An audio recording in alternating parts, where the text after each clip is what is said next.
Je m'appelle José David Guzman, je suis étudiant à l'Université de La Salle. Le sujet qui nous attire ce jour-ci, c'est l'approche actionnelle. Cette approche actionnelle va nous guider pendant notre séance.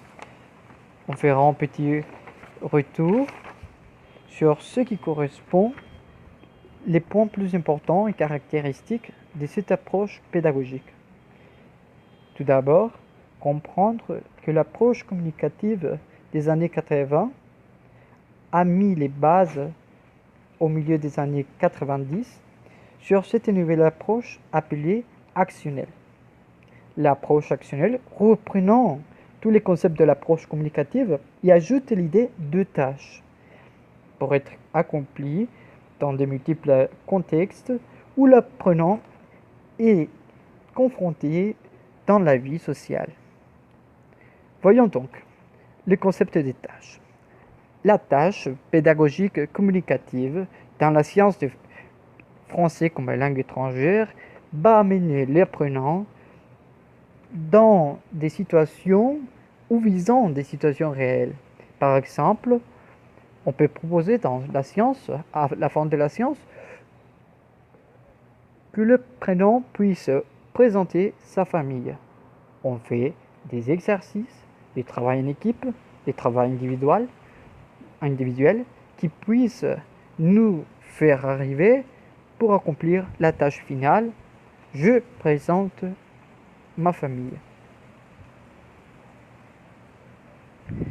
Aussi, on trouve des tâches proches de la vie réelle. Par exemple, j'organise un rendez-vous. Disons, on a travaillé pendant la séance l'essai, quels sont le lexique, la grammaire, quels sont les contenus nécessaires pour arriver à accomplir cette tâche. La perspective privilégiée est de type actionnel, et ce qu'elle considère avant tout que l'apprenant est un usager de la langue, comme des acteurs sociaux qui vont accomplir dans ces circonstances des tâches, toujours dans l'interaction et de l'action particulière. À ce moment, on voit nécessaire indiquer que les apprenants, ils ont des compétences générales, et notamment une compétence à communiquer langagièrement. L'approche actionnelle vise tous les publics, des enfants, des adultes, des grands débutants, des faux débutants, des personnes qui ont des niveaux A1 jusqu'à C1, C2. Ceci peut arriver que dans un même groupe, on peut trouver des adultes, des jeunes qui ont un niveau langagier A1, A2, par exemple.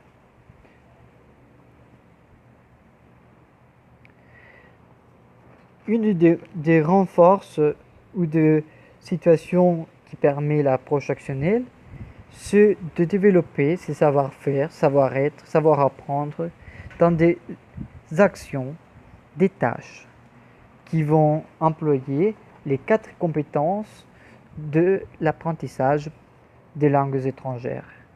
La compréhension orale, qui aura comme réponse une expression, l'apprenant qui arrive à parler, à se faire communiquer. La compréhension écrite des documents authentiques, l'apprenant pourra lire et comprendre le lexique dans des situations réelles. Aussi, répondre comme une expression écrite, à remplir un formulaire, écrire une lettre, par exemple. Ces 4 compétences vont être appuyées, renforcées par un savoir-faire qui fera devenir l'interaction. Par l'interaction, l'apprenant peut arriver à se faire communiquer. Tout d'abord dans les groupes, et après dans un contexte réel. Les triangles didactiques, savoir, enseignant, apprenant. L'enseignant enseigne un savoir, l'apprenant apprend un savoir et l'enseignant forme un apprenant. L'approche actionnelle vise un apprenant qui est un acteur social responsable de son apprentissage, qui prend une tâche pour mettre en pratique cette tâche dans une situation réelle, visant cette situation. Et l'enseignant qui a un rôle de médiateur, de facilitateur, d'animateur. Donc l'enseignant encourage l'interaction, facilite, répond aux besoins des apprenants pour créer un environnement riche et varié de lexique, des situations, toujours visant l'action de l'apprenant dans une science. Car c'est l'apprenant, cet acteur social, cet usager de la langue qui est responsable de son apprentissage, de l'interaction en équipe avec ses camarades. Quelles sont donc les limites de cette approche pédagogique? Il peut arriver les cas où des activités de la vie courante sont fictives, assez loin de la réalité. Prendre un métro, acheter un billet de métro, si dans les contextes d'enseignement, il n'existe pas de train, il n'existe même pas d'autobus. Donc, on doit toujours prendre en compte les profits des apprenants et les réalités où on enseigne. Les consignes de la tâche ne sont pas claires, l'apprenant n'utilise pas le vocabulaire qui répond aux besoins langagiers des apprenants. La consigne est trop grande, trop complexe, elle n'est pas décortiquée. On a besoin de vraiment employer des consignes claires, concrètes, qui visent l'action des apprenants, sans trop de médiation, sans trop de réflexes, sans trop d'explications. Une autre limite qu'on peut trouver pendant l'approche actionnelle sont des documents authentiques et faibles ou non didactisés, qui sont loin du contexte à nouveau, qui ne prennent en compte les profils des apprenants, non plus bien développés avec une fiche pédagogique forte qui mène en pratique les connaissances acquises ou en partage avec des camarades pour finir dans une tâche qui puisse viser une situation réelle. Le contexte des apprenants ne permet pas l'action et l'interaction.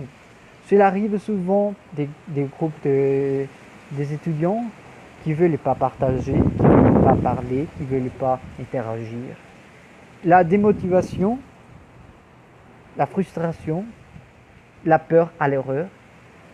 Donc, on doit toujours profiter de nos connaissances, de nos savoir-être pour devenir et créer une ambiance empathie où l'on puisse devenir plus fort pour interagir et communiquer en classe. Bien sûr, les forces de l'approche actionnelle sont variées. Les aspects non-verbaux servent à clarifier et renforcer les messages, car les savoir-être de nos apprenants visent toujours à mieux expliquer, à renforcer, à clarifier ce qu'on veut dire. La conceptualisation et systématisation de la grammaire au service de la communication. On peut apprendre la grammaire sans rester pendant des heures à faire des exercices visant à apprendre tous les rapports, toutes les concordances, toutes les règles propres à la grammaire telle qu'elle. On peut apprendre la grammaire par systématisation en faisant, en parlant, en suivant des tâches concrètes qui nous mènent à faire une tâche finale. l'emploi des différents recours, comme des documents authentiques, des jeux de rôle, du théâtre, de la musique, des chansons, des vidéos, d'exercices en ligne, des messages, des tweets, pourquoi pas, les réseaux sociaux, peuvent devenir des situations réelles dans un contexte de communication qui vise vraiment une tâche finale, des créations, des documents propres à chaque apprenant, qu'il puisse produire à la fin. On travaille sur les quatre compétences, on a déjà vu, et le lexique riche et varié, qui répond en contexte, à des mots en contexte, disons, les vocabulaires touristiques, n'est pas sur une phrase au hasard, sinon dans un dépliant touristique, des informations d'un hôtel, en faisant une réservation en ligne, sur l'internet, par exemple. Merci beaucoup de votre attention. On souhaite que vous aurez bien connaissance de l'approche actionnelle dans vos cours, aussi d'employer des autres approches qui vont enrichir vos échanges et améliorer l'apprentissage de vos élèves. Bon courage!